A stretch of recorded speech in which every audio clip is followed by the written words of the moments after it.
seem like a really obvious first lesson to you. Don't most of us want to belong? But I think a lot of us feel so fed up or left out or boxed in by community, and especially Christian community, that over time it becomes really hard to admit our need for the very people who've really disappointed us. I just turned 30, but I know that the statistics on people 30 and under and their religious affiliation are kind of bleak. Almost a third of us don't affiliate with any particular religion at all. In fact, we're called the nuns, as you might have heard. But if you ask me, I think it's not simply that we've chosen not to belong. I think in some ways we've forgotten how. So I want to give you a little background into my own story of forgetting how to belong. About 3 years ago, I found myself taking a class in graduate school at a women's prison. And we had this one writing prompt that just really unnerved me. I might have even had an audible gasp when the professor read it out loud. And the prompt was this: "The thing I am most desperate to keep you from finding out about me is blank." I didn't even know where to begin to start answering that question. And so I sat back and I thought about my own story, and kind of the story I told at dinner parties about who I was, or the story I told in class introductions, or even sometimes the story I told when I was going to sleep at night to sort of make sense of myself in the world. And my story is someone who's not very good at belonging. I kind of like to play the contrarian. I claim my Catholicism in a room full of Protestants.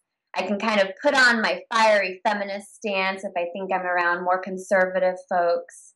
I was always kind of playing someone else rather than belonging as I am.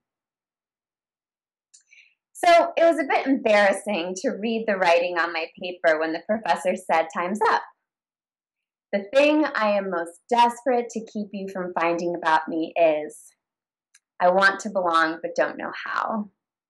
And that's what started my own journey, that it was actually really hard and awkward to admit that I wanted to belong. And yet those words started this opening towards community, towards deeper relationship, both in my marriage, in my friendships, in community, and at my church, where I could learn to give myself away without giving up who I am.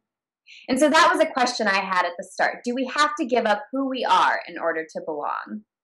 And so I've looked a lot at the work of popular researcher Brene Brown, and one of my favorite pieces of research I found from her is this interview she did with a bunch of 8th graders about the distinction between belonging and fitting in. And they had this to say: fitting in means I have to be like you. Belonging means I get to be me. It's a really simple definition, but if you pay attention to that little word "get," you'll see that to belong means we get to be ourselves. It's a gift that we get, but it's also a pilgrimage we make that takes some getting towards. So belonging is a gift we get, and it takes some getting to as we discern the me we want to be in community. I think learning to belong is lifetime work. So what do we have to sort of give up in order to belong? I think we have to give up the illusions that sort of protect us from our longing, that protect us from being in touch with that deep need for community. In my life, those illusions look something like the illusion of alienation, or the lie that I'm just not good at relationships. Another illusion is that of difference, or the lie that people will never really understand me. There's the illusion of control, or the lie that I can avoid suffering by avoiding people. The illusion of separateness, or the lie that I'm kind of saner without community. And then there's the illusion of scarcity, that I'm actually never going to find a place where I feel like I belong. The journey toward belonging starts in earnestness. We have to get rid of that sort of cool and detached pragmatism that might get us through the day, but doesn't get us the things we most long for. One of the coolest things about that word earnest is throughout the Bible, it's paired with these concepts like expectation, longing, and the down payment of the Spirit. You see, because people who are earnest They're not afraid to name their longing. They're not afraid to get their hopes up. They're not afraid of being disappointed. They realize this is what it's all about. This is what community and deep experiences of relationships entail. And so my question to you after this first lesson is, do you want to belong?